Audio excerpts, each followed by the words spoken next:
Bismillahirrahmanirrahim. Idza ja'aka alladhina yu'minuna biayatina faqul salamun alaikum kataba rabbukum ala nafsihi rahmah. Bapak, Ibu, saudara-saudari, al-ikhwa wal akhwat, uhayyikum bitahiyyatil Islam wa tahiyyatul Islamis salam. Assalamualaikum warahmatullahi wabarakatuh. Alhamdulillahi rabbil alamin. Wa bihi nasta'inu ala umurid dunya waddin. Asyhadu an la ilaha illallah wahdahu la syarika lah. Wa asyhadu anna Muhammadan abduhu wa rasuluhu la nabiyya ba'dah. Allahumma salli ala Muhammad wa ala ali Muhammad kama barakta ala Ibrahim wa ala ali Ibrahim fil alamin innaka Hamidum Majid. Bapak, Ibu, saudara-saudari rahimakumullah. Tema besar pagi ini saya akan mengangkat satu judul terkait dalam potongan hadis. Mudah-mudahan dari pemahaman kita terhadap hadis akan memberikan wawasan yang lebih luas. Maka tausiah pagi ini saya beri judul Ad-dinu yusrun. Ad-din yusrun. Agama itu mudah, bukan dipermudah. Paruh hadis ini diriwayatkan dari Abi Hurairah. Dalam riwayatnya, an Abi Hurairah radhiyallahu anhu qala Rasulullah sallallahu alaihi wasallam, ad-dinu yusrun wa lan yushadda hadzal din illa ghalaba. Saddidu wa qaribu wa abshiru bil jannah. Agama itu mudah. Tidaklah seseorang di antara kalian yang mempersulit diri dalam beragama kecuali agama itu sendiri yang membinasakannya. Wa qaribu wa saddidu. Ya, istiqomahlah, ayolah beriman, kata Nabi. Wa abshiru bil jannah, bergembiralah dengan sorga. Itu teks hadis Nabi. Ayat dalam irama ini lebih banyak lagi. Yuridullahu bikumul yusra wa la yuridu bikumul usra. Allah menginginkan kemudahan dan Allah tidak pernah menginginkan dari kalian kesulitan. Dalam hadis lain Nabi bersabda, khuyyirtu bainal amrayni fakhtartu aisarahuma ma lam ya'sam. Ditawarkan kepadaku dua perkara, kupilih yang paling mudah. Kan sebuah konsep. Nabi yang mengatakannya, kupilih yang paling mudah selagi tidak dosa. Sayangnya kita di hari ini, di negeri ini ada kesan dalam tanda kutip fenomena sosial dan mungkin juga beragama. Ya ulah jajah Belanda lagi katanya. Kalau memang bisa dipersulit, kenapa harus dipermudah? Kalau bisa memang selesai 1 hari 2 hari, kenapa harus selesainya 1 bulan 2 bulan? Ketika urusan. Nah, ada 3 rahtun dalam riwayat lain. 3 rahtun ini 3 kelompok. Ada bahasanya jamaah, kaum, sya'bun, bid'un, ada rahtun. Rahtun ini kira-kira 1 kelompok tapi tidak terlalu besar. Salah satu rahtin, 3 kelompok mendatangi Nabi ingin menyajikan dan menyampaikan keberagamaan kelompok ini. Seolah-olah dengan keyakinannya inilah beragama yang benar. Nah, hari ini kita lihat bisa saja satu kelompok itu muncul demo seolah-olah kamilah yang benar, kalian salah, monopoli kebenaran. Nah, tiga kelompok ini datang, ini bukan demo, bukan merusak, bukan mengganggu, tapi ingin menyampaikan keberagamaan, menyampaikan keislaman dia. Lalu apa? Satu kelompok mengatakan, ya Rasulullah, kami ini tahajud setiap malam, tinggalkan dunia. Itu satu kelompok. Masuk satu kelompok lagi, Rasulullah kami puasa setiap hari, yang penting akhirat, tak ada dunia. Masih satu kelompok lagi, Rasulullah kami ini nggak menikah, yang penting Allah akhirat. Coba, itu tiga kelompok diriwayatkan dalam hadis sahih yang dimuat juga dalam kitab Riyadhus Shalihin, disusun oleh Imam Nawawi. Ketiga kelompok ini ingin mengatakan dengan keyakinannya bahwa inilah kami beragama yang sesungguhnya. Tapi apa jawab Nabi? Halakal mutanatti'un, halakal mutanatti'un, halakal mutanatti'un. 3 kali. Binasalah orang yang mempersulit diri dalam beragama seperti kalian ini. Luar biasa. Kalian tahu nggak saya, kata Nabi, saya juga tahajud, saya juga istirahat, saya juga puasa, saya juga berbuka, saya juga menikah, punya anak, cucu, istri. Coba bayangkan. Siapa yang tidak mau mengikut konsep hidup saya ini, cari aja Nabi yang lain. Itu kan luar biasa itu. Itulah dia. Padahal kelompok ini datang ingin menyajikan dan menyampaikan keislamannya, semangatnya beragama. Tapi Nabi melihat apa? Nah, untung waktu itu ada Nabi memberikan pencerahan, pemahaman dengan sikap yang tegas. Kalau hari ini kelompok-kelompok itu muncul, lalu siapa Nabi lagi yang bisa memberikan pencerahan dengan tegas? Saya katakan, nah, ini konsep beragama. Makanya dalam surah Yunus ayat nomor 58, sebelumnya ayat nomor 57 bercerita tentang Al-Quran. Ya ayyuhan nasu qad ja'atkum mau'izatun min rabbikum wa shifaa'un lima fis sudur. Pada ayat berikutnya Allah mengatakan, kul bi fadlillah wa bi rahmatihi fabidzalika falyafrahu huwa khairum mimma yajma'un. Kul ya Muhammad, katakan bi fadlillah, dan rahmatnya bergembiralah kalian. Dalam banyak ayat Allah melarang bergembira. La tafrah, innallaha la yuhibbul farihin. Wa farihu bil hayatid dunya. Allah sindir orang itu cinta sama dunia, bergembira dengan dunia, dalam tanda kutip negatif.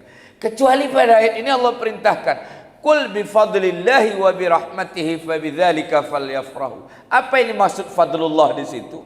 Ulama sepakat yang dimaksud fadlillah di situ dan kita bergembira dengan itu adalah al-Islam. Jadi kita gembira dengan Islam, bukan susah dengan Islam. Ini kan terkait dengan nas, terkait dengan teks. Qul bi fadlillahi wa bi rahmati, berarti Islam. Lalu Islam itu apa? Ya jelas syahadat, salat, puasa, zakat, haji. Syahadat kunci keislaman. Salat harian, puasa tahunan, zakat ketika sampai nisab, haji sekali seumur hidup. Hari ini kaum muslimin sudah mulai banyak berangkat meninggalkan negerinya masing-masing menuju Makkah, Madinah untuk melaksanakan ibadah rukun Islam yang kelima, al-hajju ila baitillahil haram. Nah, jadi salah satu atau yang utama dari Islam itu adalah syahadat. Syahadat itu ya bisa lafal, ya asyhadu an la ilaha illallah wa asyhadu anna muhammadar rasulullah. Tapi ya kalau lafal lain kan sama juga, hakikat lafal yang berbeda, substansi sama. Seperti Allahu Akbar kan sama, ketika diucapkan dengan niat yang baik, la ilaha illallah. Nah, kenapa kita bergembira dengan Islam? Nah, saya angkat satu contoh kasus la ilaha illallah. Nabi itu pernah berkata, "Man qala la ilaha illallah dakhalal jannah." Siapa yang mengatakan la ilaha illallah masuk surga. Dalam riwayat lain, la ilaha illallah miftahul jannah. La ilaha illallah itu kunci surga. Kita sudah menyebut la ilaha illallah enggak dengan iman? Sudah, berarti kita sudah punya kunci surga. Bahkan dalam riwayat lain, man qala la ilaha illallah dakhalal jannata wa in zana wa in saraka. Siapa yang mengatakan la ilaha illallah masuk surga meskipun berzina dan mencuri. Bukan kita benarkan berzina dan mencuri, ini riwayat Abu Dzar. Ketika Nabi katakan itu, Abu Dzar protes, wa in zana wa in saraka. Berzina dan mencuri, iya. Diulang sampai 3 kali, wa in zana wa in saraka, iya, kata Nabi. Sudah 3 kali Nabi bilang, bandel kali kau ya Abu Dzar ya. Udah aku bilang iya, udahlah gitu. Coba ini yang saya katakan, yang satu pemahamannya demikian, tapi Nabi begitu mudahnya. Subhanallah. Iya. Nah, saya pahami di situ dalam konteks la ilaha illallah, dan saya yakin seluruh umat Islam, apalagi hadirin masjid ini, pernah mengatakan la ilaha illallah itu dengan iman. Ya beda seperti orang munafik atau memang dia non muslim yang bisa mengucapkan ini. Tapi secara umum, walaupun dia maksiat, pasti ketika konteks la ilaha illallah itu keluar dari nurani. Walaupun dia maksiat, mungkin tinggalkan sholat, ya, dia berbuat maksiat, berzina, mencuri. Tapi kalau dalam konteks itu udah keyakinan. Nah, makanya kenapa saya melihat siapa mengatakan Allah itu masuk surga, walaupun berzina dan mencuri, di situ ada kebenaran absolut. Apa yang dimaksud dengan kebenaran absolut? Kebenaran absolut itu kebenaran yang nggak bisa diganggu gugat. Ternyata itu pada neraca agama dan pandangan Allah luar biasa keberadaannya. Seperti contoh ya, 2 tambah 2 4. Semua sepakat Pak, 2 tambah 2 4. Itu kebenaran absolut. Guru matematika mengatakan 2 tambah 2 4. Mahasiswa mengatakan 4. Ustadz mengatakan 4. Jamaah mengatakan 2 tambah 2 4. Polisi mengatakan 2 tambah 2 4. Kemudian penegak hukum mengatakan 2 tambah 2 4. Dosen mengatakan 2 tambah 2 4. Ustadz orang umum mengatakan 2 tambah, semua mengatakan 2 tambah 2 4. Itulah kebenaran absolut. Termasuk ya pencuri mengatakan 2 tambah 2 4. Penzina juga mengatakan 2 tambah 2 4. Itulah kebenaran absolut. Total 2 tambah 2 4. Nggak tahu kalau KPU biasanya bisa beda Pak. Iya, apalagi TV-nya beda-beda, itu bisa. Tapi itu KPU Afrika Selatan Pak. Memang iya di Afrika Selatan itu kan banyak channel TV Pak. Jadi hasilnya beda-beda memang. Itu KPU Afrika Selatan, luar biasa memang. Nah, artinya apa? Kebenaran absolut itu Allah lihat Pak. Nah, cuma ya kalaupun harus masuk surga mungkin ya nggak sama ya belakangan. Tapi kan, nah orang melihat lain melihat menyikapi zina, rajam, apakah begitukah beragama? Itu yang saya katakan ad-dinu yusrun walan yushadda hadzal din illa ghalabah. Terkadang kita litak Pak, dengan cerita celana cingkrang itu saja, masalah jenggot gak pernah selesai. Masalah bidah sesat neraka. Beginikah beragama Pak? Ada beberapa kisah ya, saya berikan contoh lagi dalam konteks ayat, dalam konteks hadis, dalam konteks syariat ya. Termasuk kita berikan contoh sholat ya, atau ibadah lain. Saya melihat dari, jadi ad-dinu yusrun, ada dalam surah Al-Maidah ya, dalam potongan ayat Allah mengatakan likullin ja'alna minkum syir'atan wa minhaja. Setiap agama kami jadikan ada syariat, ada minhaj. Syariat itu aturan. Nah, syariat itu aturan. Minhaj itu adalah satu metode. Nah terkadang ya, makanya saya katakan dalam pendekatan pemahaman nas ini, inilah yang terjadi perbedaan di kalangan umat. Perintah dalam Al-Quran saya melihat identik wajib, kecuali di sana ada qarinah yang memalingkan. Perintah dalam hadis identik sunnat fikih, kecuali ada qarinah yang memalingkan. Nah cuma ada satu kelompok memahami perintah hadis Nabi ini ajaran total, sehingga terjadi ya, kalau perintah teks Nabi itu luar biasa. Siapa yang memakai celana di bawah mata kaki neraka Pak. Tapi apakah iya?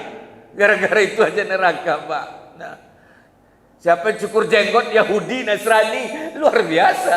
Berapa banyak Yahudi di masjid ini Pak kalau begini? Ya hadisnya ada, bukan tidak ada gitu. Nah cuma inilah beragama itu tadi Pak. Inilah yang ingin saya sampaikan ya. Kenapa saya katakan ya, saya juga mengkaji di Indonesia secara khusus. Ustadz makin hari bertambah Pak.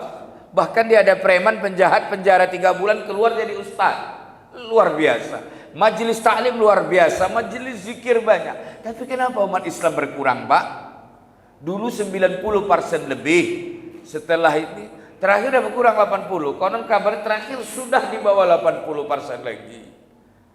Sementara di Jerman Pak, luar biasa sekolah-sekolah Islam sana, saya lihat langsung. Di Perancis Pak dulu 3 juta, sekarang sudah 7 juta, bertambah. Di Amerika, sebelum pandemi saya berangkat ke Amerika, diundang oleh Donald Trump ke 5 negara bagian. Itu luar biasa Pak, masjid hari ini di 50 negara bagian sudah 5.000 masjid. 92%-nya dibangun di atas tahun 2000. Luar biasa perkembangan Islam. Oh kita di Indonesia berkurang Pak Ustadz gara-gara umat Islamnya banyak, harus berkurang. Tidak, Mesir 90% walaupun sedikit bertambah, sudah 90% per hari masuk Islam itu 11 orang.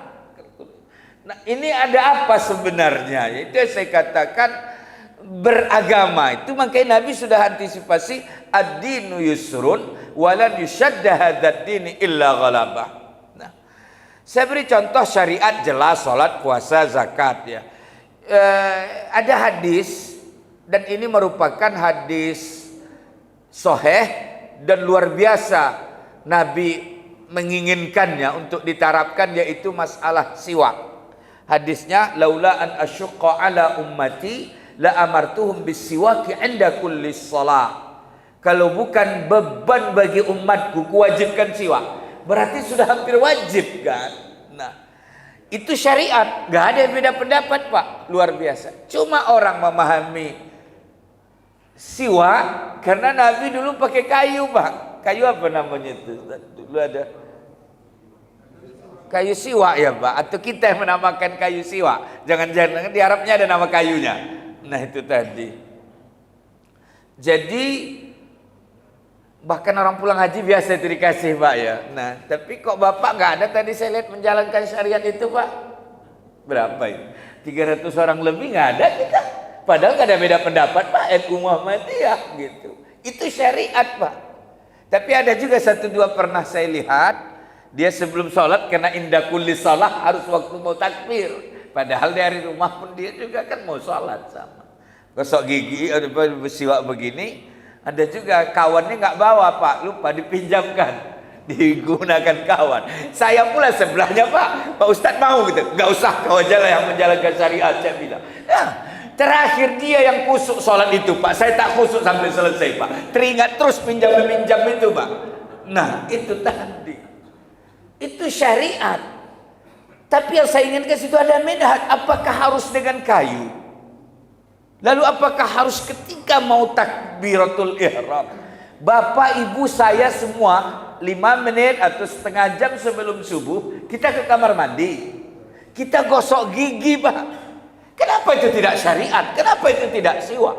Inilah minhat yang saya katakan. Ya jadi kita sudah menjalankan syariat setengah jam sebelum subuh, kita sudah menjalankan kewajiban yang hampir wajib siwak, pahalanya sama di mata Allah. Lalu kenapa harus yang kayu-kayu juga Pak? Pahalanya siwaknya ini sih. Kenapa kita tidak demokan bahwa kita tadi semuanya bersiwak? Oh, tapi itu di kamar mandi Pak Ustadz ya. Udah, apakah indah kulis sholahnya itu harus ketika mau takbir? Bahkan kalau kita lihat mazhab, orang turun dari rumahnya aja ke masjid sudah niat. tanpa harus usolli. Usolli itu kan hanya sekedar lafal, bukan niat. Ini yang saya katakan ad-dinu yusrun. Nah, jadi ya jangan susah gitu. Nah, syariat saya beri beberapa contoh. Kalau contohnya sangat banyak sekali, hanya beberapa cuplikan ya. La ta'kulu amwalakum bainakum bil batili illa an takuna tijaratan antaradim minkum. Janganlah makan harta di antara kalian kecuali dengan cara jual beli antaradin ridho. Nah, ketika memahami jual beli itu syariat, nggak boleh main-main Pak. Dan jual beli itu harus ridho sama ridho. Cuma ketika dulu konteksnya memahami ridho sama ridho, kita lihatlah buku-buku fikih klasik mengatakan salam ya, aku beli aku jual. Sekarang masih ada begitu Pak. Nah, aku beli ya, aku jual gitu. Ya, ya oke, makna antaradin dulu ya memang silahkan. Tapi ada minhaj, ada syariat, ada minhaj. Hari ini Pak, orang belanja di supermarket nggak ada satu item, bisa 2 sampai 10. Penjualnya gadis pula Pak. Begini juga ya, aku beli aku jual Pak. Nah, saya katakan, bahkan hari ini orang transaksi tidak antar pulau, tidak ratusan juta, tapi antar negara miliaran Pak, hanya dengan satu genggaman handphone Pak. Coba. Lalu apa? Ini yang saya katakan, jadi Islam itu juga moderat. Nah, saya ingin menyampaikan lagi ya.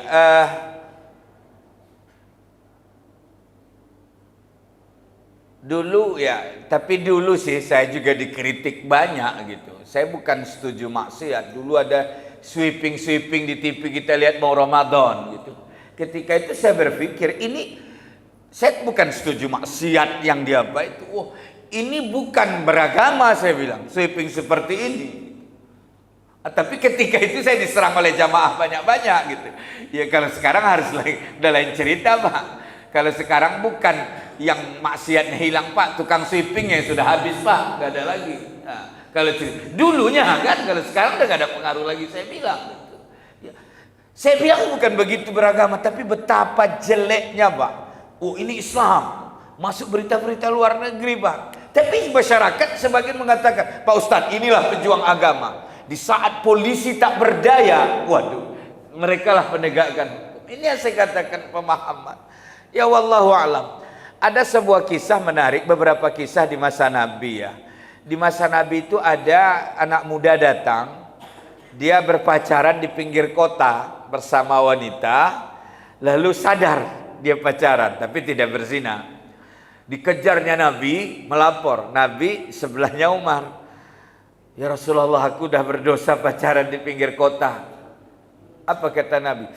Duh kau ini katanya, aku aja ingin menutup aurat kamu, tiba-tiba kamu yang bongkar ke saya. Bayangkan. Nah, Umar bilang, hukum ya Rasulullah. Kan ini yang saya katakan. Aku dah mau menutupnya, udah pergi kau. Coba bayangkan. Terakhir pergi kena Umar ya, udah panggil lagi kita hukum, tapi hukumnya ringan saja. Udah kau berdosa ya? Iya. Kau berinfak untuk niat menebus dosa itu. Udah pergi kau. Coba. Ini yang saya katakan ad-dinu yusrun walan yushadda hadzal din illa ghalaba. Ada satu kisah yang menarik ini di masa sahabat ya, dan kisah ini saya melihat. Jadi memang sebuah pemahaman itu besar pengaruhnya. Saya beri contoh lagi, Umar bin Khattab Pak. Karena Umar bin Khattab itu pergi ke Syria. Syria itu waktu itu belum ada masjid, baru pertama kali berdakwah ya, ada gereja tua. Ketika dia mau sholat asar, dia masuk dalam gereja, bentangkan tikar. Begitu dibentangkan mau takbir nggak jadi, pindah keluar. Sholat di jalan raya sampai selesai. Ketika selesai orang bertanya, Umar, tadi Anda ke gereja mau apa? Mau sholat asar. Terus kenapa tidak jadi? Saya ingin memberitahu kepada generasi berikutnya bahwa sholat dalam gereja itu sah, bukan bukan batal. Karena tidak ada yang membatalkan. Kalau memang sahnya Umar, kenapa Anda nggak lanjutkan? Kenapa pindah jalan raya? Apa jawab Umar?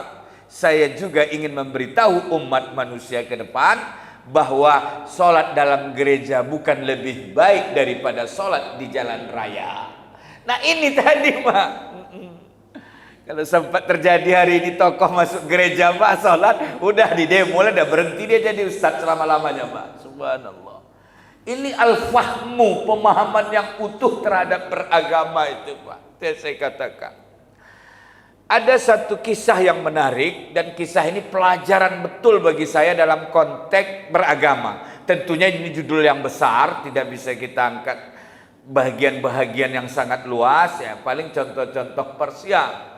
Hari ini kita sibuk bid'ah, sesat, neraka, itu saja.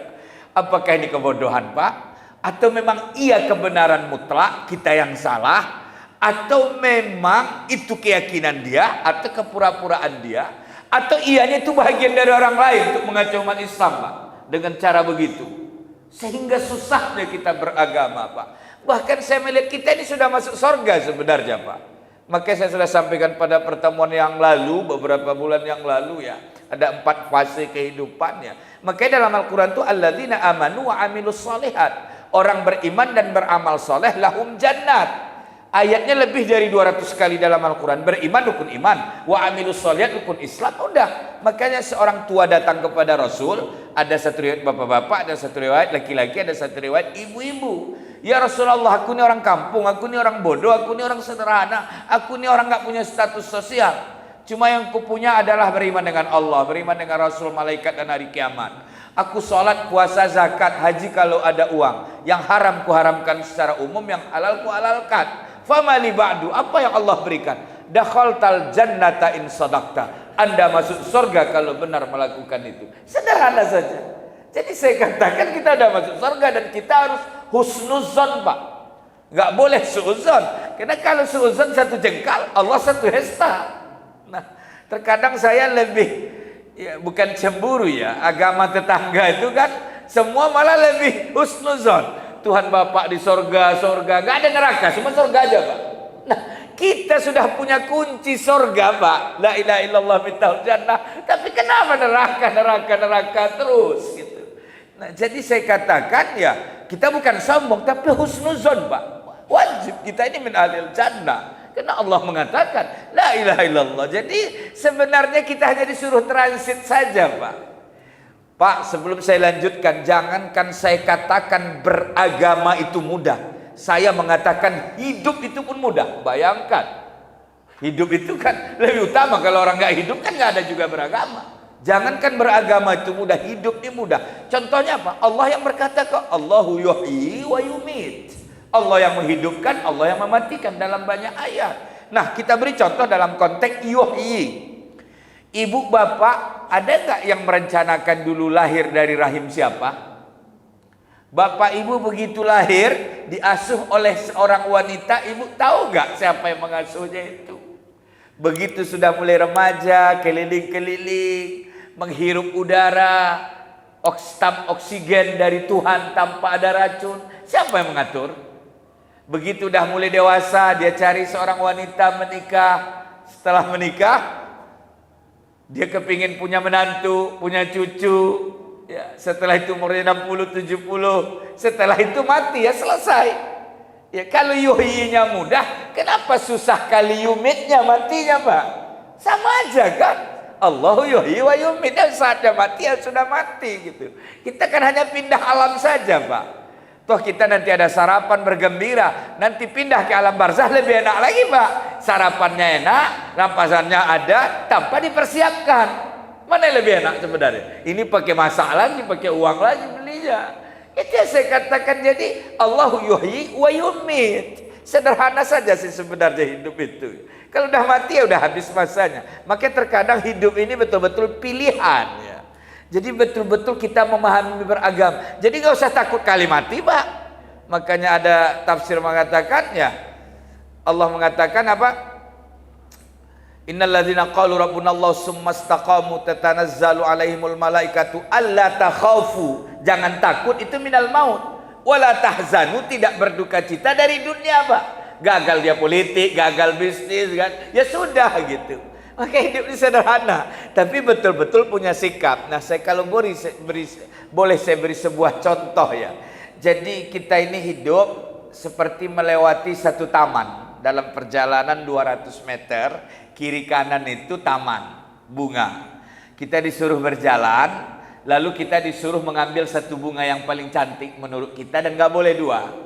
Tapi dalam perjalanan tidak boleh mundur ke belakang. Kan hidup itu seperti itu, Pak. Nah, begitu kita lihatnya, kiri kan, udah bagus ini cocok, ya udahlah ambil aja langsung. Ya, kalau istilahnya kalau anak muda calon istri ya udah nampak ya udahlah cukup udahlah gitu. Kita juga kan dulu begitu, Pak. Cocok cantik ya kita lamar, kita nikahi. Ya kalau kita bandingkan sekarang umurnya 50-an lalu ada anak gadis 20 kan udah masa lalu, Pak. Bukan berarti tidak cantik, ya udahlah. Nggak akan selesai-selesai dunia ini, Pak. Nggak akan puas-puas dunia ini gitu. Apapun dia. Nah, ternyata itu tadi. Ternyata dia maju semangat lagi jadi wakil gubernur, Pak. Tapi sudah berjalan nggak sampai 5 tahun, baru 2 tahun udah nggak mau lagi dia wakil, Pak. Maju lagi nanti dia berlawanan jadi gubernur. Daripada wakil lebih baik tak gubernur, tak usah pejabat, Pak Ustaz katanya. Nah, itu banyak sekali terjadi gubernur itu di Afrika Selatan rata-rata memang begitu, Pak ya. Nah, jadi hidup ini sederhana saja saya melihat. Jadi ketika nampak bunganya, ya Bapak ambil udahlah. Tapi ada yang berkata, oh tunggulah nanti saya pinggirkan dulu. Di tengah-tengah nanti ada yang paling bagus lagi. Oke, jalan. Bagus, Pak. Oh, tapi di ujung lebih bagus lagi. Sudah sampai ke ujung apa yang terjadi, Pak? Gak ada yang bagus lagi, semua jelek. Mundur dah gak bisa lagi. Apa kata dia? Daripada ngambil bunga yang jelek ini, lebih baik gak usah dapat sama sekali. Nah, ya, tak dapat dia dunia itu, Pak. Ya sudahlah, nikmati sedikit. Terakhir, itulah banyak juga orang berencana, Pak. Anak muda, dia hebat, dia master, luar negeri, kaya, tampan. Oh, istrinya nggak tanggung bayar hayalan dia, Pak. Istrinya harus cantik, harus soleha, harus muda, harus punya status sosial, harus kaya, harus alim, harus hafal Quran. Banyak sekali syaratnya. Terakhir nggak dapat, Pak. Yang dapat apa? Sudah jelek pula, Pak, miskin pula, Pak, bodoh pula, Pak, orang kampung pula, Pak. Terakhir apa? Cerewet lagi, Pak. Bayangkan, sudah cerewet dibawa mati lagi pula, Pak. Subhanallah. Ya itulah hidup ini sederhana saya katakan. Ya sudahlah gitu. Ya memang begitu hidup. Mau hidup selama-lamanya. Maka saya katakan Allahu yuhyi wa yumit. Ya ketika yumit ya kita tetap zikrul maut. Tapi bukan maknanya zikrul maut mau khutbah Idul Fitri atau Idul Adha jamaahnya bilang, Pak Ustaz, dari khutbah awal nanti sampai selesai cerita mati biar menangis semua orang. Ngapain kita menangis dari awal khutbah sampai akhir? Sementara kita harus bergembira hidup ini, Pak. Qul bi fadlillahi wa bi rahmatihi wa bidzalika falyafrahu. Saya bukan katakan tidak zikrul maut, tapi yang saya kritik menangis ingat mati sampai panjang-panjang. Saya katakan kan Allah orang kita sudah insya Allah masuk surga kok. Maka optimisme inilah yang ingin saya sampaikan di mana-mana sebenarnya, Pak. Kenapa harus takut mati? Kenapa harus takut hilang? Contohnya takut kelewatan dunia. Orang sudah dapat dunia juga tidak akan puas-puas juga, Pak. Kita lihat seseorang misalnya udah pejabat tinggi, udah kaya raya, umurnya sudah 78, uangnya sudah 70 turunan. Lalu apa lagi, Pak, sebenarnya? Itu yang terjadi gitu. Tapi itulah dia diselimuti dengan dunia, padahal yang lebih mahal di situ apalah? La ilaha illallah. Inilah kita punya kunci. Kita mau masuk rumah mewah nggak akan bisa tanpa ada kunci. Tapi surga itu Allah sudah berikan kuncinya dan kita punya. La ilaha illallah. Lalu kenapa mau masuk neraka lagi, Pak? Orang kunci surga kita sudah punya. Makanya surga itu yang punya kunci kan? Neraka mana ada? Ada pernah dengar kunci neraka? Kan nggak ada, Pak. Nah, kita punya kunci surga. Yang lain aja nggak punya, Pak. Kita punya.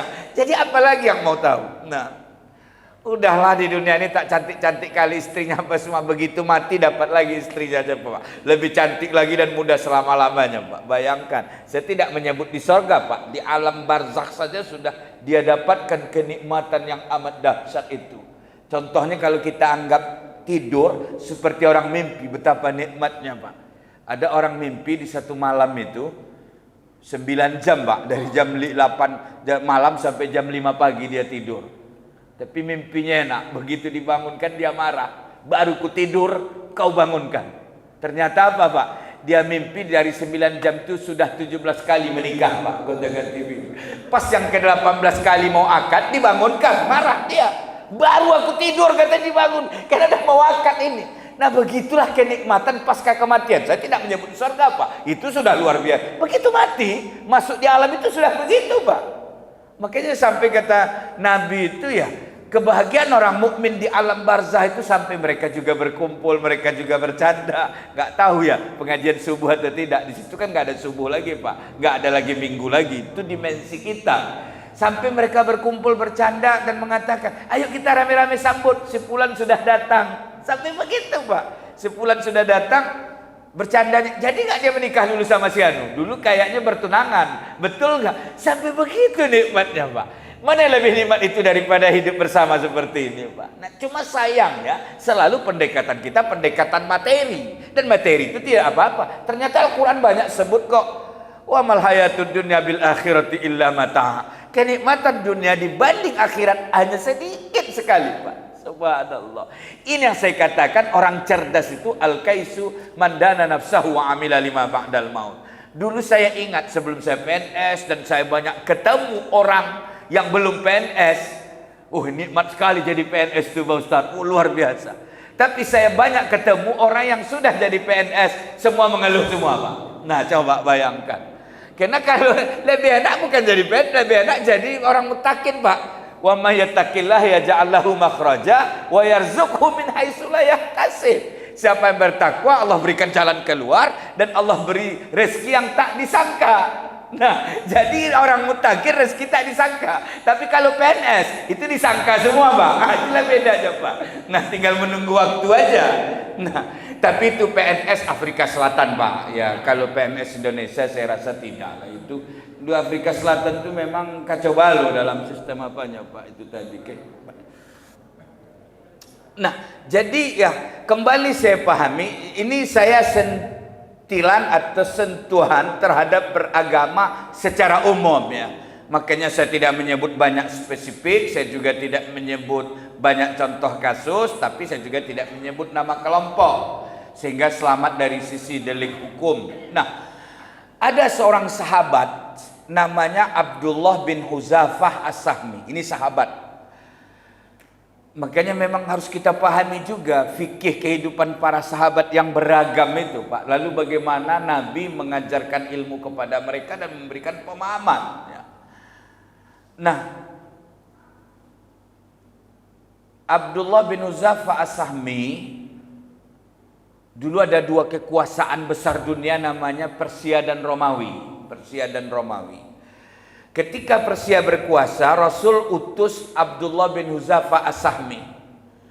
Abu Huzafah, tolong bawa surat saya ke Raja Persia. Diantar, Pak. Begitu nyampe, Raja ambil surat, lalu diobrak-abrik suratnya. Pulang lapor Rasulullah, aku sedih, surat Anda tidak dibaca tapi diobrak-abrik. Nabi sedih, Pak. Dan Nabi berdoa, Allahumma mazzik mulka furus kama mazzaqa risalati. Hancurkan kekuasaan dan raja Persia sebagaimana mereka mengobrak-abrik suratku ya Allah. 2-3 tahun kemudian hancurlah kerajaan Persia itu, Pak. Itulah ceritanya. Nah, tidak lama kemudian ya wafat Nabi, masuk Abu Bakar, kemudian Umar jadi khalifah alias presiden, Abu Huzafahnya masih hidup. Kata Umar, Abu Huzafah tolong antar surat saya ke Romawi. Persia sudah runtuh. Itulah dalam surah Ar-Rum itu, Pak. Ghulibatir Rum fi adnal ardi wa hum min ba'di ghalabihim sayughlabun fi bid'i sinin. Dalam ayat itu wa yauma idzin yafrahul mu'minun. Jadi akan dibinasakan Romawi yang sebelumnya pernah runtuh Persia. Lalu pada hari itu gembira orang mukmin. Kok gembira orang mukmin? Nah, saya teringat sebuah peristiwa yang terjadi di Indonesia, Pak. Dulu perang dunia ini berkuasa Jepang, Amerika. Ketika Amerika ingin menghancurkan Jepang, lalu dibomlah Hiroshima dan Nagasaki. Karena Hiroshima, Nagasaki dua kota penting hancur, maka orang-orang Jepang penjajah Indonesia gimana? Pulang. Ketika pulang yang gembira siapa hari itu, Pak? Dah, coba. Inilah sebenarnya kan sebuah strategi Allah Subhanahu wa taala. Begitu perang habis ternyata bergembira. Nah, nggak tahu saya 2024 ini siapa yang bergembira ini ketika Jokowi sudah nggak lagi, yang lain enggak, wallahu a'lam. Nah, jadi yauma idzin yafraq, akhirnya Abdullah bin Hudzafah As-Sahmi membawa surat Umar dengan tentara-tentara pengawalan, tapi bukan niat perang. Kan nggak boleh diganggu orang yang tidak niat perang. Begitu sampai, ternyata jahat si raja ini, Pak, raja Romawinya. Lalu mereka ditangkap, lalu mau dieksekusi mati, kecuali mereka murtad. Ini ceritanya. Kata raja, Abu Hudzafah, kami akan bunuh dan tentara-tentaramu yang datang ini, pengawalmu, kecuali Anda murtad. Saya nggak mau, biar mati. Coba. Terakhir, oke lah, kami nggak hukum, tapi kami berikan kenikmatan. Anda pilih mau posisi mana di kerajaan di sini? Mau menteri dengan syarat murtad? Nggak mau. Anda pilih kekayaan separuh dari negeri ini kami beri, Anda murtad? Tidak. Anda pilih wanita mana saja Anda sukai jadi istri Anda? Tidak mau, Pak. Terakhir dibuat salib oleh raja, lalu diikat siapa ini? Abu Hudzafah ini tadi diikat, lalu pedanglah ke leher dia. Anda murtad tidak? Kalau ini nggak ada ampun lagi. Biar saya mati. Coba, Pak. Terakhir nggak jadi dibunuh, dia turun. Terakhir apa kata raja, Pak? Udahlah, kau memang betul-betul teguh kali orangnya. Kamu tidak saya bunuh. Kamu dan tentara pengawalmu silahkan pulang. Semuanya tidak ada masalah. Cuma ada satu permintaan, kalau Anda tidak turutin, apa boleh buat? Kami harus eksekusi mati. Apa itu? Syaratnya cuma satu, Anda cium kepala raja di hadapan orang banyak. Itu saja, Pak. Subhanallah, cium kepala di Arab itu kehormatan, Pak. Makanya kalau kita di Mesir atau di Indonesia mungkin ada Syekh Al-Azhar datang, saya sempat masuk ke depan, lalu saya pegang kepalanya, saya cium. Itu kehormatannya luar biasa, Pak. Dia manusia di langit, awak jadi budak hina. Begitulah kira-kira terhormatnya kalau orang Arab itu dicium kepala. Tapi beda, ditampar pantatnya itu marah sekali, Pak. Kita kan biasa bercanda, oh di Arab jangan coba-coba itu, Pak. Bisa dipukulnya kita. Nah, tapi cium kepala itu kehormatan yang luar biasa. Kalau kira-kira presiden datang, Bapak pegang kepala cium, gimana ini kira-kira di Medan misalnya datang dari Jakarta? Wallahu a'lam ya. Nah, jadi apa kata Abu Hudzafah As-Sahmi? Kalau itu saya mau. Waduh, Mak, dia siap. Lalu pengawal-pengawalnya tadi mengamuk. Abu Hudzafah, jangan lakukan. Kami siap mati, kau jangan cium kepala kafir. Wah, inilah dia, Pak. Kafir, pengkhianat kau. Oh, dimaki dia habis-habisan, Pak. Gara-gara mau mencium kepala raja oleh temannya sendiri, pengawalnya sendiri. Kau pengkhianat, kau munafik, kau pencium kepala raja, kau kafir. Hancur Abu Hudzafah di medsos, di grup WA waktu itu, Pak. Luar biasa. Hancur dia sehancur-hancurnya. Dibully, Pak. Luar biasa. Hancur Abu Hudzafah, pengkhianat apa semua. Inilah dia beragama ya. Terakhir apa yang terjadi? Ditinggalkan dia, Pak, pulang dari lain alur. Ya Allah, sedikit ajalah pengawalnya tadi punya nurani, Pak. Sadar nggak dia? Baru saja ditawarkan kekuasaan ditolak, Pak. Baru saja ditawarkan wanita ditolak, Pak. Baru saja di tiang gantungan, Pak. Tapi kenapa harus beragama? Kafir, munafik, hancur, Pak, di grup WA dia ketika itu. Luar biasa dibully habis-habisan. Akhirnya pulang pun berbeda. Begitu sampai ke Madinah, Umar lagi pidato sebagai khalifah dan sebagai presiden. Apa yang terjadi? Begitu sampai semua, Umar ngomong, aku sudah tahu semuanya. Tidak ada yang bicara. Karena aku presiden dan khalifah, aku buat kepres hari ini dan kalian wajib lakukan, taat terhadap keputusan itu. Dibuatnya kepres, Pak. Apa kepresnya?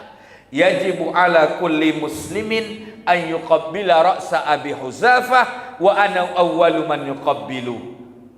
Wajib setiap muslim mencium kepala Abu Hudzafah. Itu luar biasa. Wa ana awwalu man yuqabbilu, dan akulah yang pertama menciumnya. Bayangkan. Umar turun dicium di kepala Abu Hudzafah. Giliran kalian. Siapa yang berani melawan, Pak? Nah, coba siapa berani menentang? Orang presiden, kekuasaan sama dia bisa mempengaruhi kehidupan sosial mereka kalau ketika melawan. Semua antri. Terakhir yang pengikutnya tadi juga, teman-temannya Abu Hudzafah tetap protes. Umar, kenapa Anda lakukan ini? Anda sadar nggak bahwa dia pengkhianat itu? Dia itu pencium kepala raja. Wah, luar biasa, Pak. Apa jawab Umar? Kalian tahu kenapa saya lakukan? Kenapa?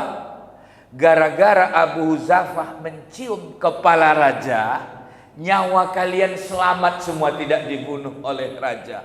Nyawa kalian itu lebih mahal bagi saya dari segala-galanya. Hanya sekedar mencium. Karena gara-gara dia mencium, nyawa kalian selamat, maka aku berikan penghormatan, saya harus cium juga kepalanya. Coba, kan ini pemahaman Umar tadi, Pak. Yang satu udah kafir munafik. Kira-kira kalau hari ini demo lah, Pak. Kafir, Allahu Akbar. Nah, seperti itulah, Pak. Dulu agak banyak demo begitu, tapi sekarang udah berkurang ya. Kenapa ya? Dulu nggak tahu saya. Dulu kan agak banyak begitu kan, Mas. Sekarang kok udah hilang aja ya.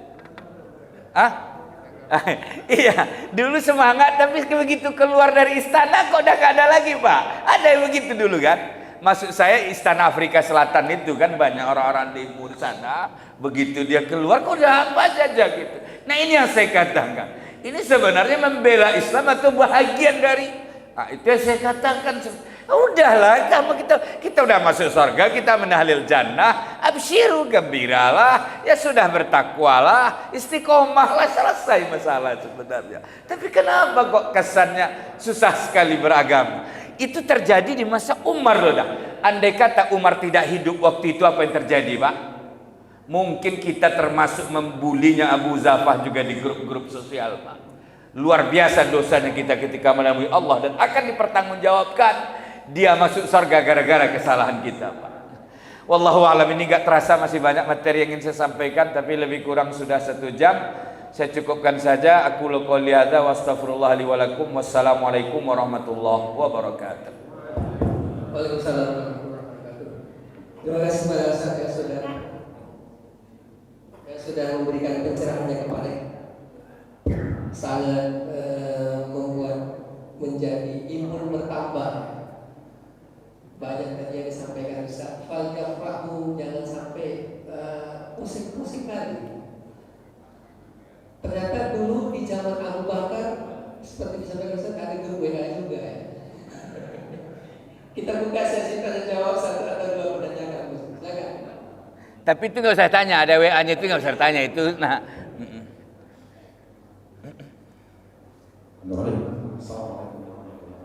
Waalaikumsalam.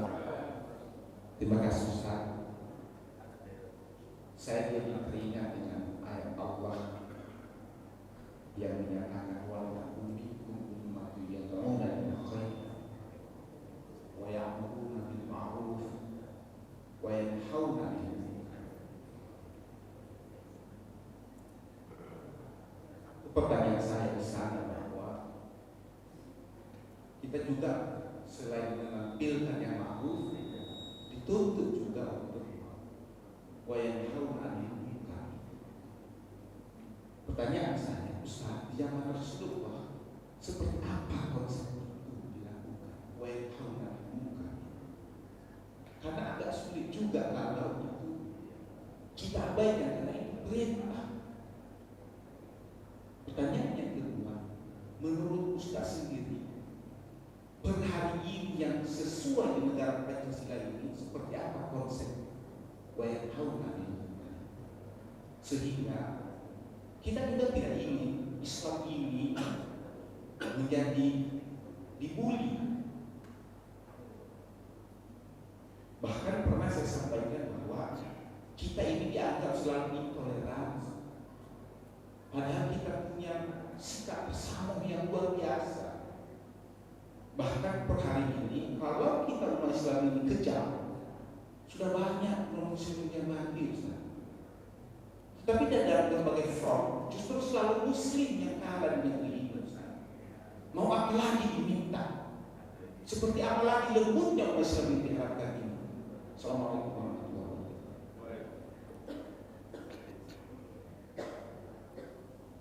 Masuk. Terima kasih kepada Dr. Sarmat. Silakan Ustaz. Perintah dalam Al-Quran banyak, itu syariat. perintah salat, perintah puasa, perintah zakat, perintah beriman, perintah bertakwa, dan diantaranya adalah perintah melakukan yang ma'ruf, mencegah yang mungkar. Itu bagian dari syariat yang gak bisa kita tinggalkan, Pak. Maka syariat itu berasal dari kata syir'ah atau syari, harus diikuti, Pak. Kalau syari itu jalan raya, mobil harus ikut, kalau enggak malapetaka. Syir'ah itu alur air, kalau airnya besar ada alurnya, lubang-lubangnya itu lewat. Kalau airnya besar keluar malapetaka, Pak. Jadi memang harus diikut. Dan salah satu syariat itu adalah al-amru bil ma'ruf wan nahyu 'anil munkar. Rasanya ayatnya bukan sedikit. Nah, tapi perlu dicatat juga, saya tidak ada mengatakan tadi, Pak, tidak boleh melakukan nahi mungkar dan jangan melakukan nahi mungkar, tidak. Malah ada kelompok malah kesannya lagi berdakwah hanya amar ma'ruf saja kan, Pak. Itu saya tidak setuju juga. Nah, kesannya. Tapi ada juga nahi mungkar. Kebetulan memang bagus juga. Ustadz siapapun dibuat judulnya nahi mungkar. Saya punya buku satu buku tebal sekitar 400 halaman, judulnya Pemahaman Al-Amru bil Ma'ruf wan Nahyu 'anil Munkar. Khusus itu aja. Jadi betul. Nah, yang saya kata kritik pemahaman. Saya tidak mengatakan, bukan saya setuju maksiat itu ada. Kan berkali-kali saya bilang tadi. Tapi cara menghabisi seperti itu saya tidak setuju. Apakah, ya bukan masalah setuju tidak setuju. Ya inilah pemahaman ya, apa boleh buat kalau orang lain memahami harus demikian. Gitu. Bahkan teks hadisnya ada lagi, Pak. Bakarlah rumah orang yang tidak sholat ke masjid. Malah tidak wajib, Pak, sholat sunat ke masjid. Kayak sholat di masjid. Tanda kutip ya. Bukan sholat. Tapi Nabi pernah nggak bakar rumah orang yang nggak sholat ke masjid? Nggak juga. Nah, itu yang saya katakan. Ketika wanita berzina itu melapor panjang ceritanya. Dia dieksekusi mati itu sebenarnya kesalahan dia lebih banyak yang lain. Tidak semata. Ya ini yang saya beri contoh ya. Jadi memang itulah terkadang pemahaman ya. Saya ingin juga nggak sabar ya kalau bisa orang tahu kalau wanita muslimah berzina. Ini saya akan jawab ya konsep amar ma'rufnya itu, Pak. Rajam, mati apa? Iya, Pak. Coba Bapak buka sekarang surah An-Nisa 15. Sekarang aja, nggak usah nanti. Surah An-Nisa 15. Coba sama-sama kita baca, Pak. Nah, tapi karena begitulah pemahaman metode kata orang itu cuma kebenaran. Ya apa boleh buat begitu. Ya hadapi saja gitu. Nah, coba kita baca. Ini saya teringat terus ya, pertanyaan saya nggak akan lari, Pak. Nah, surah An-Nisa ayat 15. Wallati ya'tinal fahisyata min nisaikum. Wanita-wanita kalian, ya muslimin lah ya. Nah, bila melakukan perbuatan fahisyah keji alias zina, fastashhidu alaihinna arba'atan minkum. Datangkan 4 saksi. Betul kan? Mustahil katanya 4 saksi orang berzina. Mustahil. Anggap aja lah. Tapi Al-Quran bilang ada. Fa in syahidu. Ini tuh litaklil. Kalau memang mereka menyaksikan. Seolah-olah mustahil. Apa hukumannya di situ, Bang? Fa amsikuhunna fil buyut. Kurunglah di rumah. Hatta yatawafahunnal maut. Sampai wafat. Au yaj'alullahu lahunna sabila, atau Allah berikan jalan keluar. Ada laki-laki baik menikahi dia. Nah, menikahi dia nanti berubah hidupnya, ekonominya. Itu Allah berikan jalan keluar. Ada nggak ayat itu, Bang? Rajam, bunuh, mati. Nah, tapi ada kelompok umat Islam rajam, berzina, hancurkan, bunuh. Ya itulah amar ma'ruf nahi munkar. Nah, itu terjadi kan? Ada isu di salah satu kabupaten di Jawa Barat.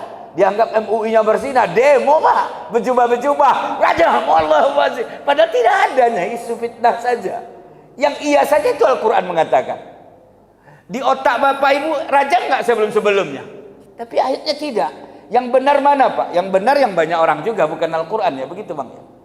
Nah, itu yang saya katakan. Nah, jadi ya memang kalau kajian konsep amar ma'ruf nahi mungkar sebuah kajian yang utuh ya. Saya juga berhati-hati mengatakan sistem cara begitu saya nggak setuju, tapi tetap bukan setuju kita dengan ada kejahatan, dan itu berkali-kali saya katakan. Nah, kan jelas tidak dibanggakan. Bahkan ayat nomor 16 lebih ringan lagi.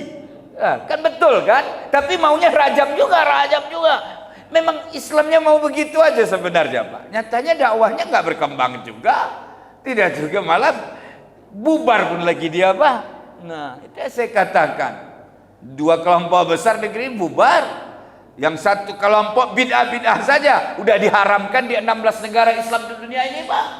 Nah, ya mereka bilang, oh ini adalah ujian, ya sudah lah, gak selesai jadi. Karena begitu dia mengatakan nama syirik itu Pak Ustadz, bid'ah itu maulid Nabi itu Pak Ustadz, selamatkan dia, kena neraka itu Pak Ustadz, bid'ah. Begitulah dia. Ya kalau kawan-kawannya melihat, inilah amar ma'ruf nahi mungkar kan, apa boleh buat gitu. Nah sebenarnya yang itu yang ingin saya kritisi, karena judulnya kan ad-dinu yusrun ya. Nah ketika ada kasus amar ma'ruf nahi mungkar, ya memang dia kan umum. Ya susah juga nanti kalau saya balik lagi, susah juga Pak. Orang membunuh dibunuh. Kalau memang itu pemahaman Bapak, ada orang berzina di komplek, Bapak rajam nggak? Ada anak Bapak berzina, mau nggak dirajam Pak? Kalau cerita maunya lain cerita lagi gitu. Lalu dirajam mati, rupanya dia berzina gara-gara lakinya sakit lumpuh Pak. Anaknya 7 orang masih di bawah umur semua Pak. Begitu dibunuh bini ibunya tadi, anaknya pun mati 7-7-nya kelaparan Pak.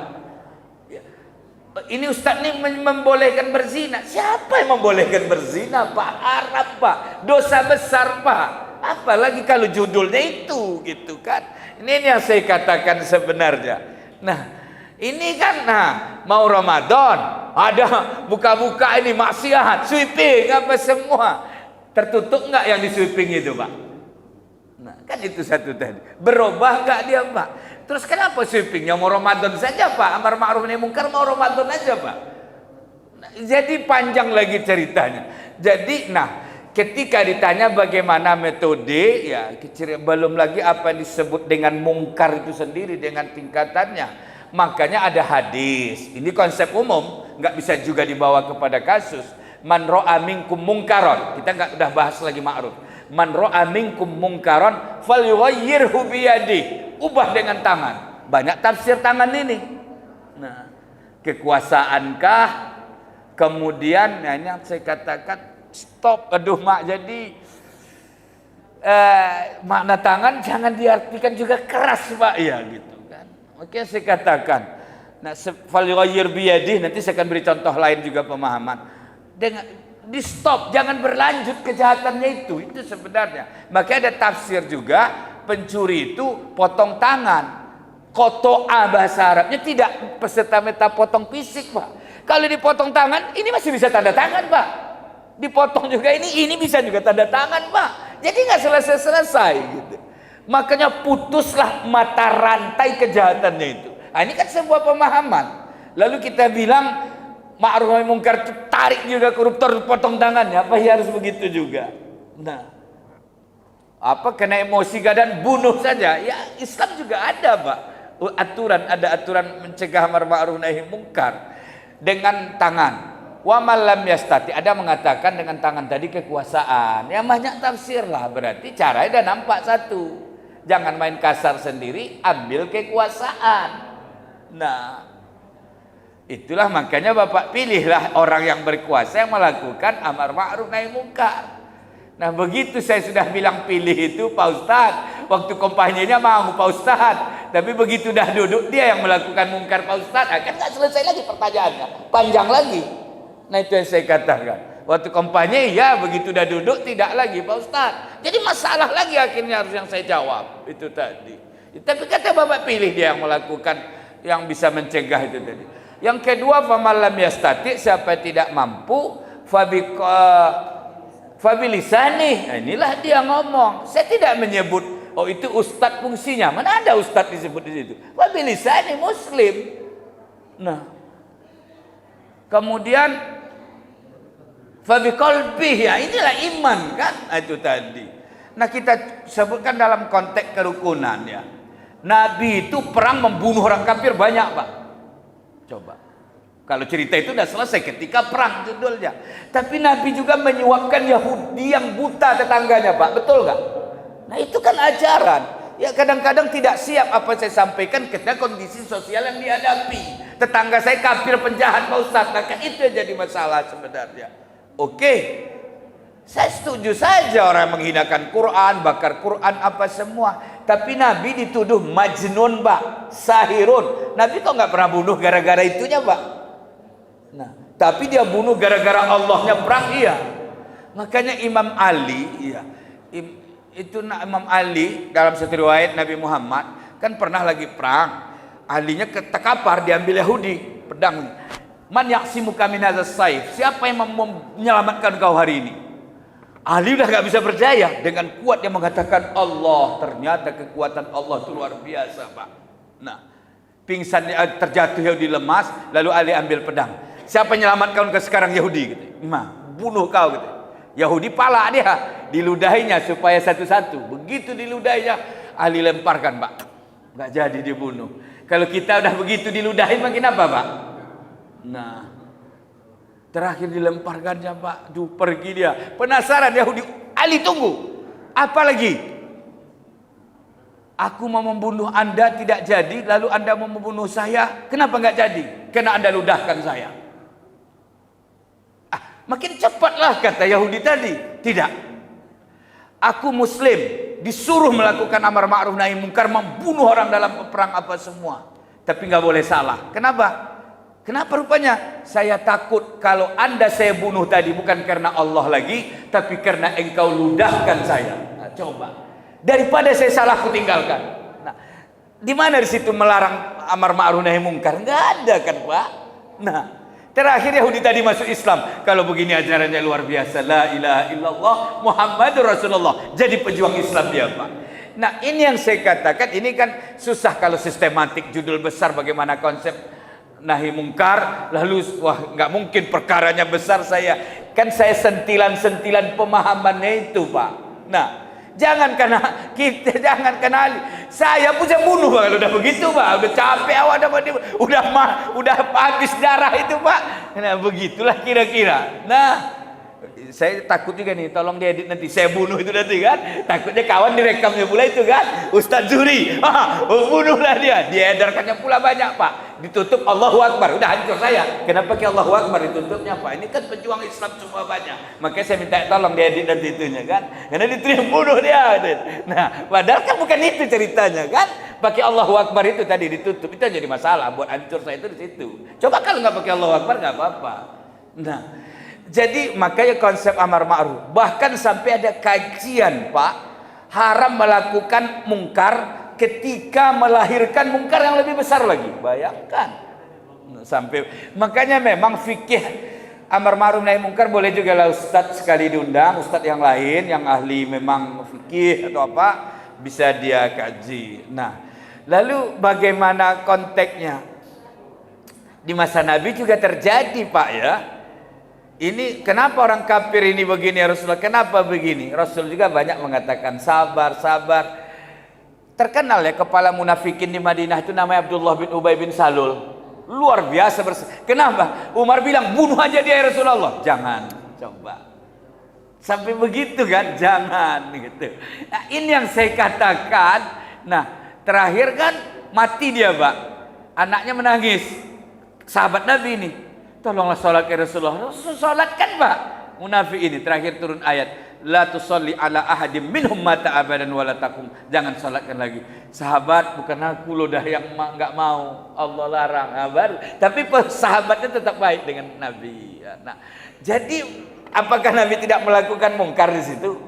Nahi mungkar. Itu yang saya katakan. Ya Nabi juga ya. Jadi ada teks hadis. Bunuhlah orang yang nggak sholat ke masjid. Nah, lalu ada orang memahami tanggung-tanggung hadis ini dilakukannya Pak. Masuk media, masuk kelompok. Nah, dialah pelamar amar ma'ruf nahi mungkar. Ya apa boleh buat gitu tadi. Nah, memang tidak terjawab secara puas, apalagi dijawab dalam konteks situasional dan kondisional ya. Dalam konteks situasional dan kondisional ada yang saya sampaikan nilai secara umum ajaran. Kita adalah agama toleransi, betul. Kalau orang lain jahat, ada juga ayat bilang Pak, Siapa yang melampaui batas juga ke dia. Kalau mereka memukul kamu, pukul pula dia. Cuma iya, saya sebenarnya bukan di situnya. Coba kita baca, saya melihat surah An-Nisa, Pak. Ini sebuah pemahaman yang perlu ya. Jadi kadang-kadang ya bukan nahi mungkar itu apakah dalam konteks keras semua gitu. Nah, ini saya terakhir kepingin sekali saya lupa ayat nomornya. Dalam surah An-Nisa udah pasti, Pak. Tolong kita lihat apa ayatnya berbunyi.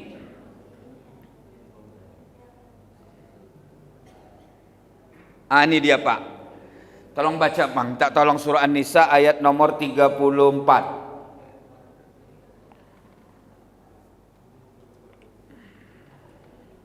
Ini menarik betul, ini sebuah pemahaman ini. Boleh? An-Nisa 34. Laki-laki atau suami itu pelindung bagi perempuan atau istri. Oke.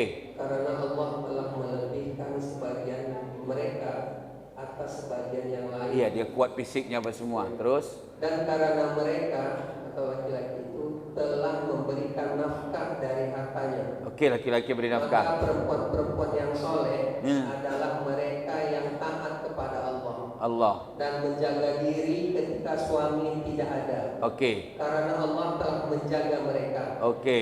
Perempuan-perempuan yang kamu khawatirkan akan nusyuz, hendaklah kamu beri nasihat kepada mereka. Nusyuz itu agak berbuat jahat, salah. Terus?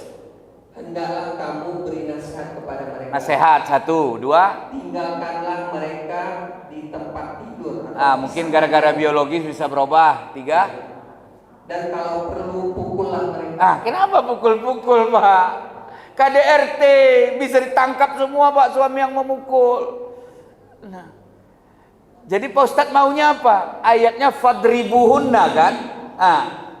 Doroba itu tidak pukul maknanya dalam bahasa Arab semuanya, Pak. Tapi kenapa kita maunya pukul juga? Nah, itulah sampai ada ustazah nasional, pukul boleh suami mukul istri. Bapak punya anak gadis, dinikahi oleh laki-laki, lalu laki-laki mukul anak gadis bapak, mau nggak bapak? Sampai merah-merah lehernya. Kalau saya minta ceraikan saja, Pak. Apa sih? Wow, Pak Ustadz melawan Quran. Kan ini siapa yang tidak mau melakukan amar ma'ruf nahi mungkar? Doroba dalam Al-Quran itu ada 7 makna, Pak. Kenapa harus ke sini juga? Gitu. Ada permisalan, daraballahu masalan. Ada makna musafir, iza darabtum fil ardi, surah An-Nisa 101. Ada makna menolak, idrab anit ta'am, menolak kenaikan harga BBM, artifa'il uqud.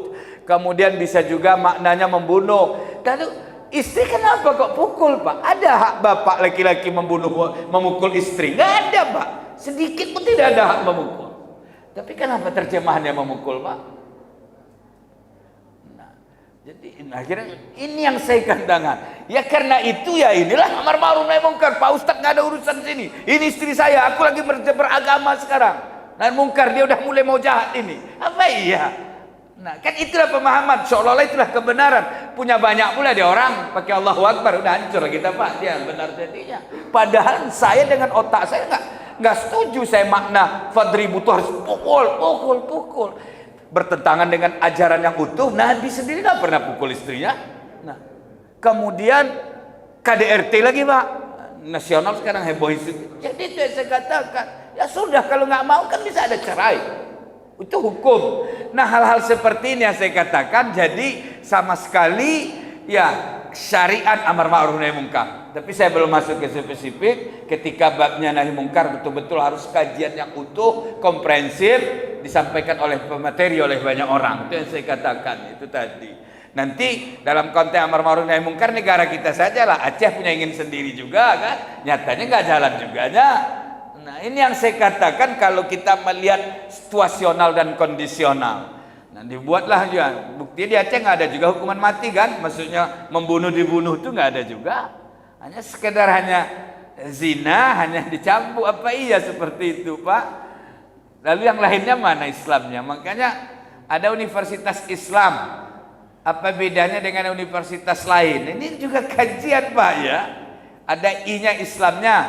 Yang lain ada universitas non muslim masuk Pak. Nah, ini yang saya katakan. Terus Ada masjidnya, di universitas non muslim ada juga masjidnya Pak, musolanya. Jadi ya, apa beda Islamnya? Nah, kira-kira juga nahi mungkar ini ada apa sih sebenarnya? Adalah sebuah kajian yang belum tuntas saya jawab Pak. Wallahu a'lam. Silakan Pak. Sebentar saya bacakan tadi ayat yang bilang Ustaz tadi. An-Nisa supaya jelas, An-Nisa 15 dan 16. Tentang yang respon dari Ustaz, dari Bang Dr. Sarmugia. Dan para perempuan yang melakukan perbuatan keji di antara perempuan kamu, hendaklah terhadap mereka ada 4 saksi di antara kamu yang menyaksikannya. Apabila mereka telah memberikan kesaksian, maka kurunglah mereka atau perempuan itu dalam rumah sampai mereka menemui ajalnya, atau sampai Allah memberi jalan yang lain kepadanya. Itu An-Nisa 15. Di An-Nisa 16 ya. Dan terhadap 2 orang yang melakukan perbuatan keji di antara kamu, maka berilah hukuman kepada keduanya. Jika keduanya tobat dan memperbaiki diri, maka biarkanlah mereka. Sungguh Allah Maha Penerima taubat dan penerima. Tidak dihukum kan? Coba, tapi maunya rame-rame orang zina rajam, ya apa boleh buat, itulah nahi mungkarnya. Tapi ini ayat, dicari-cari lagi hadis Pak, macam hadisnya tak kuat. Ini hadisnya Pak Ustaz, capek saya jadinya Pak melayani, tapi ini ayatnya Pak, tapi harusnya hadis juga. Karena itulah sebuah pemahaman yang mendarah daging, jadi sebuah kebenaran utuh gitu. Ya itulah, tinggal konsekuensi ustadznya juga dalam menyikapi dan memahami. Tapi ayat masa saya batal? Dipaksakan lagi. Ayatnya mansuh, dinasak. Mana ada ayatnya dimasak? Hadis lebih hebat dari Quran. Udah silakanlah. Panji. Tidak, yang berzina itu sebenarnya tidak boleh langsung dirajam ya? Ya nggak ada, itulah di ayatnya. Saya bukan mengatakan tidak dilakukan nahi mungkar. Nah, apa bentuknya? Ya itulah dia. Artinya berzina itu tidak langsung dirajam. Ada beberapa proses yang harus. Tidak, iya itu tadilah. Malah hukum rajam itu tidak ada Pak sebenarnya dalam konteks berzina. Ada yang wanita kata di masa Nabi, kan sekali itu aja cuma di masa Nabi. Ternyata dalam riwayatnya, aku ini penjahat ya Rasulullah. Penjahat saya bukan berzina saja, buat kerusakan, sudah pengedar narkoba, pembunuh, sehingga wajar hukumannya seperti itu gitu. Dan itu pun hanya satu kisah saja. Hadisnya kuat nggak satu? Panjang lagi kajiannya. Tapi kalau kita maunya rajam juga ya apa boleh buat. Ya saya minggir ya. Itu. Makanya kalau ada mengamalkan hadis, bakarlah rumah orang yang nggak sholat ke masjid. Saya senang juga Pak. Biar saya masuk ke rumah nonton TV langsung. Wah, kan ada headline news muncul. Wah ini para pejuang bakar rumah orang nggak sholat ke masjid. Akan kita menikmati berita-berita itu. Gitu. Silahkan aja. Nggak mau juga ya Pak. Karena takut juga ditangkap polisi. Gitu. Ya wallahu a'lam. Silahkan monggo. Waalaikumsalam. Ya. Iya.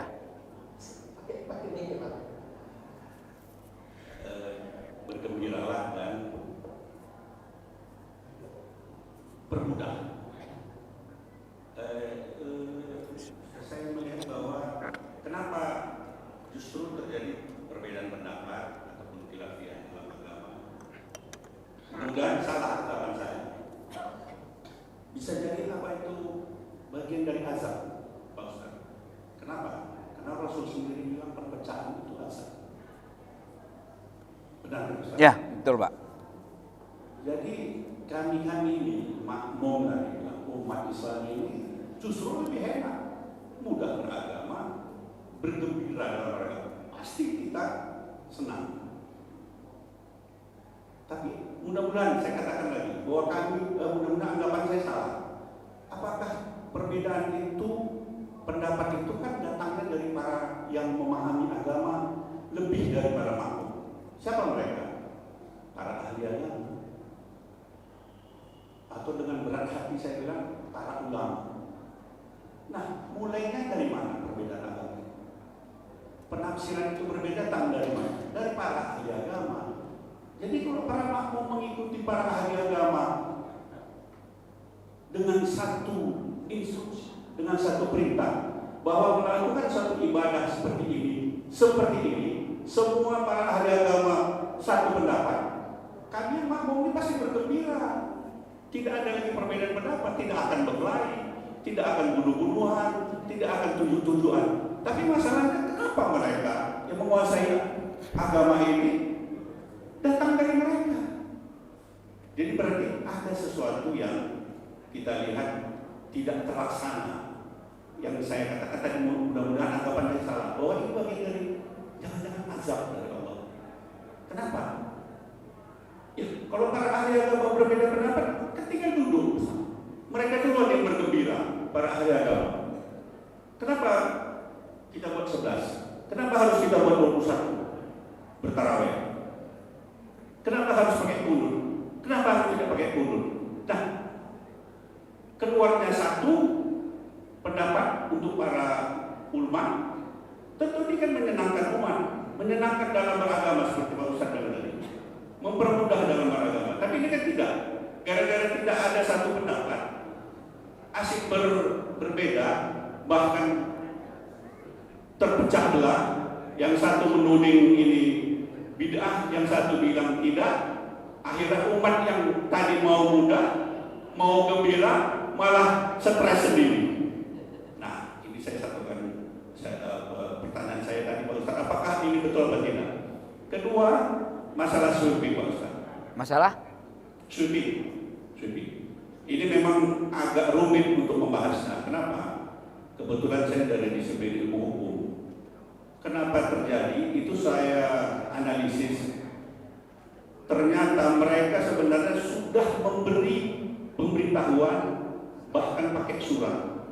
Pak polisi, di sini ada maksiat, di sini ada minuman keras, berkali-kali. Apakah saya salah dengan analisa saya? Saya nggak tahu.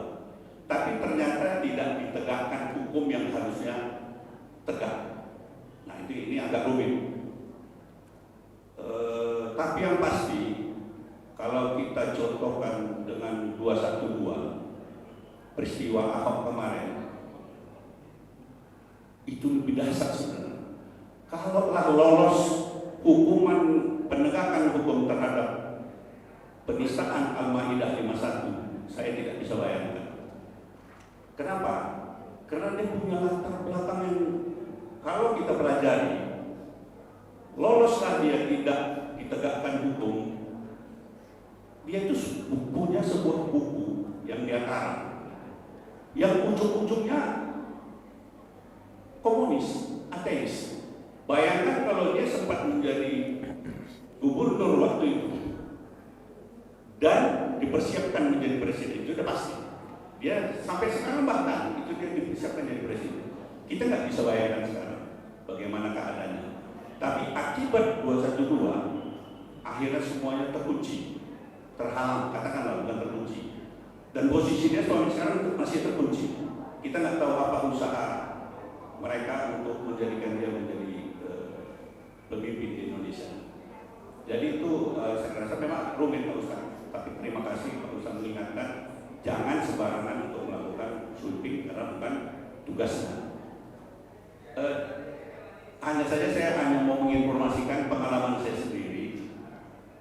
Sebelum 212, saya kasih contoh masjid yang di jalan di belakang hotel, bukan. Itu lain, contoh lain Pak. Tempat komputer di belakang hotel Marriott, itu masjid perkebunan. Saya sering ke komputer itu Pak Ustaz. Di jalan itu kan ada pertukaran komputer di pinggir rel itu. Kalau kita sholat zuhur asar, alhamdulillah itu biasanya dulu sebelum 212 itu cuma satu saf, paling banyak 1,5 saf, paling banyak 1,5 saf. Tapi selesai 212 itu hampir penuh orang sholat zuhur sampai sekarang. Saya bisa buktikan, hanya saya tidak bawa kamera, saya video itu. Dan itu tidak hanya terjadi di situ, di seluruh Indonesia, karena saya jalan di seluruh Indonesia. Saya pastikan, hanya saya bukan YouTuber, bahwa biasanya satu sah itu sudah hampir penuh. Alhamdulillah, termasuk sholat katakanlah di ajian. Biasa memang ajian itu fenomenanya lain, yang memang semakin lama semakin bertambah. Tapi kalau sholat zuhur asar itu biasa 1,5 juga. Tapi setelah 212 sampai sekarang itu lebih dari 4 saf. Paling jatuh dia 3 2 saf. Saya rasa ini hanya informasi Pak Ustaz, bahwa ada dampak-dampak atau hikmah yang positif yang mungkin tidak terjangkau kita. Terima kasih. Assalamualaikum warahmatullahi wabarakatuh. Silakan Ustaz, sekalian untuk penutup. Oke lah ya.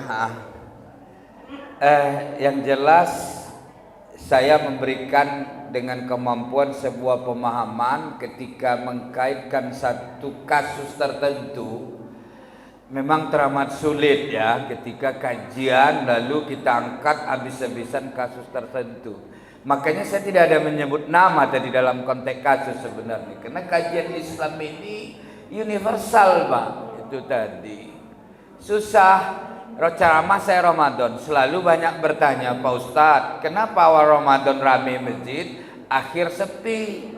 Ya saya kan malas menjawabnya. Saya kan 12 tahun hidup di Mesir Pak. Di Mesir itu awal Ramadannya sepi sampai akhirnya padat. Lalu bagaimana saya menjawabnya pakai ilmu Pak? Berarti jawabannya dalam konteks sosial. Jangan tanyalah sama orang sosialnya, jangan tanya sama saya gitu. Dan saya tidak menghayal Pak. Tanya aja kawan-kawan yang sudah pernah ke Mesir Pak. Apalagi menjawab makin hari makin ramai, kok kita makin sepi. Ya inilah yang saya katakan. Makanya saya tidak ada menyebut kata satu pun tadi sebenarnya. Tempat, konteks. Yang saya sebutkan Afrika Selatan aja tadi. Silahkan Presiden Afrika Selatan mengadukan saya siapa? Nah itu betul. Saya maki dia, saya tuduh dia, silahkan. Dia mengadukan besok saya hadapi penegak hukum. Kan dia yang saya sebutkan Pak. Ini apa boleh buat gitu ya. Karena di sana KPU-nya curang Pak. Angkanya berbeda gitu kan. Ya, silahkan ya, saya siap gitu. Cuma nanti heboh pula saya di TV Pak. Gak sempat ceramah lagi di sini, lagi viral. Allahu Akbar, Allah hebatlah jadi sendiri jadinya. Itu yang mau dicari Pak. Bentar lagi mau mati kita semua. Nah itu yang saya katakan. Oke, itu makanya sebenarnya agak rumit ya. Nah kita udah akhirnya tak terpaksa nyebut kasus. Kan nggak boleh juga rame masjidnya gara-gara 212 tidak 12. 11 pun tetap rame juga Pak. 01, 02 atau 00 kan tetap rame juga Pak. Nah ini ramenya ketika 01 sama 02 Pak. Rame gitu. Setelah yang mendengar jadi maunya waktu 00 tetap rame juga Pak. Ini ditinggalkan bola kita 00. Ada masuk enggak, kan nggak bisa juga begitu. Jadi susah saya tidak menjawab begitu. Cuma perlulah satu kata dalam Al-Quran itu ada ikhtilaf, ada khilaf. Ya, itu bahasa Al-Quran dan bahasa Arab. Lau sya'allahu la ja'alakum ummatan wahidatan walakin ikhtalafu. Kalau Allah mau membuat semua satu selesai Pak, umat. Tapi mereka ikhtalafu. Ikhtalafu di situ apa? Ikhtilaf itu warna kulit, pemahaman, bahasa itu pasti terjadi. Perbedaan pendapat termasuk itu Pak. Jadi ya wajar namanya beda pendapat. Itu tadi. Beda pendapat. Kalau khilaf itu fisik, nggak boleh Pak. Nah, lagi-lagi ditarik lagi kasus. Ini yang susah saya menjawab. Khilaf fisik nggak boleh. Kalau beda pendapat Nabi sendiri, Umar. Makanya panjang lagi. Ini pendapat engkau ya Rasulullah atau wahyu? Pendapatku Umar, belum datang wahyu. Aku berpendapat. Luar biasa. Ya, itu kasus Nabi. Silahkan. Nah, beda sekarang kalau dosen. Dosen begitu ya. Kalau aku begini, awas kau nilai kau saya buat. Nah, coba. Tapi lagi-lagi itu dosen di Afrika Selatan ya Pak. Jadi begitu tadi. Kalau cerita kasus, memang Afrika Selatan ini banyak sekali kasus seperti itu. Dilawan sedikit hancur nilai kawan. Nah, itu kalau sudah mulai ditarik kasus, kadang-kadang ya saya nggak mau juga seperti pengamat Pak. Itu tadi dilihatnya dari hotel aman, oh ekonomi kita bagus. Begitu kacau ekonomi Pak, ya begitu saja. Nah kita lihat lagi kasus Pak, apalagi Bapak ahli hukum. Coba Makin banyak sekarang KPK, makin banyak ini udah gak akan selesai. Kenapa? Makin bobrok nggak penerapan hukum di negeri ini, Pak? Korupsi makin banyak nggak korupsi dibandingkan? Kan nggak selesai lagi kalau sudah saya mulai. Pasti pembelaan lagi. Ada sisi nggak begitu Pak Ustaz. Nggak begitu terus gitu. Makanya nggak mau saya makanya pemahaman saja sudah gitu kan. Nah, saya tidak menyebut sweeping tadi tempatnya di mana, karena di Mesir juga terjadi Pak, di Sudan terjadi, di Afrika Selatan apalagi gitu. Itu yang saya katakan. Malah saya tidak sebut Indonesia. Kalau Indonesia saya rasa nggak ada ya Pak. Itu kan di Afrika Selatan memang. Ya itulah dia kalau sudah mulai itu tadi. Kemudian maka pemahaman itu ilmu. Saya beri contoh karena disebut tadi Bapak kasus kunut. Sudah. NU kunut, apalagi di kampung saya dulu cerai gara-gara suaminya NU, istri Muhammadiyah, kunut tak kunut, cerai. Itu enggak dah mulai kasus ini buat tambah-tambah nih Pak, enggak selesai. Pak Ustadz, saya menyebutkan ikhtilaf. Hadisnya dhaif tapi boleh diamalkan. Jadi bagaimana yang benar Pak Ustadz? Udah, kalau masjidnya kunut aja, masjidnya tidak kunut. Udah ikuti situ. Ustadz Zuri, saya tanya, ini imam jemaahnya kunut. Ustadz Zurinya kunut. Besok tempat lain enggak kunut. Terakhir jamaah dua kelompok ini tahu Ustadz Zuri ini tak jelas kunut tak kunut. Akhirnya ditinggalkan Ustadz Zuri oleh dua kelompok tadi Pak. Rasakanlah kenapa jadi Ustadz Pak. Kenapa enggak jadi bendahara umum partai saja Pak. Itu baru mantap dia Pak. Bukan ditinggalkan, didatangi Pak. Itulah bendahara umum partai terbesar di Afrika Selatan itu. Dia kan termasuk kaya raya luar biasa. Partai berkuasa maksud saya di bendahara luar. Nah ya begitu terus jadinya Pak. Kalau kita mulai sudah satu contoh kasus. Nah, ada contoh kasus 212 di itulah. Jadi 01 02 ini mulai lagi nih 2024 ini nanti coba lihat. Lalu yang berdosa, nah itu tadi. Lebih panas lagi. Nah itu tadi. Nah kalau ada yang pintar yang bodoh, siapa yang pintar siapa yang bodoh Pak. Itu tadi.